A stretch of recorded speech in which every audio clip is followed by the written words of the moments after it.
Hi, my name is Jordan Hillock, and today I will be presenting to you on case number 4, Exceptional Client Service, in Chapter 5 in Understanding Accounting Ethics. Now, let's start off with the situation. The situation takes place in an accounting firm.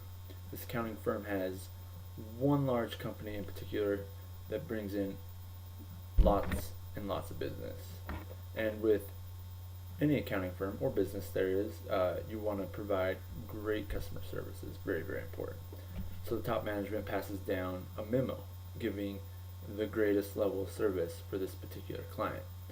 And as they're doing business for this client, one day senior accountant is approached and the audit manager wants him to perform a tax return for this large client. So with a tax return, evaluation of the inventory is a very crucial deal for this tax return. The audit manager suggests doing a statistical sampling method, and the senior accountant has never really done this before.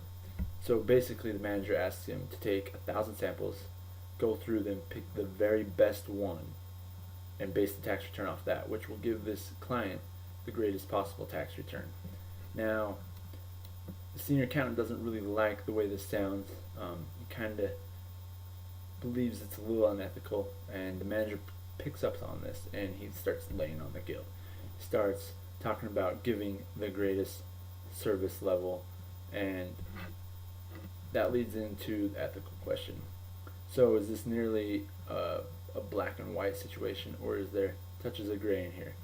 Now, the senior accountant knows this is not forbidden by law, but is it really ethical?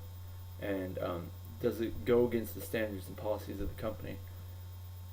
And more importantly, does it go against your standards or the senior accountant's standards and policies? So there's 4 options that the book lists, and the first one is do as you're told. Do what the audit manager tells you to do. Simply take 1,000 samples, pick the best one, and just go forth. Second option is to remove oneself from the situation. Make up some excuse like, I don't have expertise in this type of audit or this type of tax, and get yourself out of there. Then third is to face up to the manager. Tell him how you feel about the situation and that you possibly, or more likely, are not going to do it. And fourth option would be to go around the audit manager and go to the head of the department and ask his opinion and possibly turn the situation over to him. Now, those are the 4 things, but here's what I would do. First instinct I have, because I don't like conflict in the workplace, would be to run away, but obviously that can't be done. That's just not the right way to do it.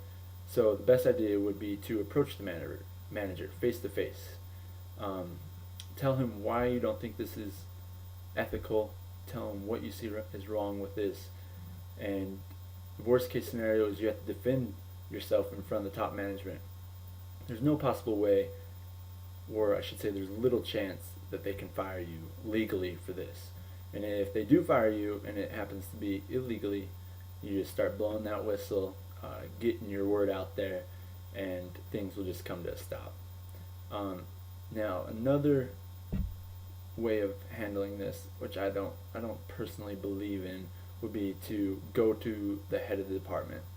I think this will just make the manager more resentful towards you, because instead of facing him up front, you kind of went behind his back, and that's how I would deal with the situation. So in conclusion, the dilemma, the gray area of how to deal with the tax return, go off of your ethics, your standards and policies, and last but not least, face your fear.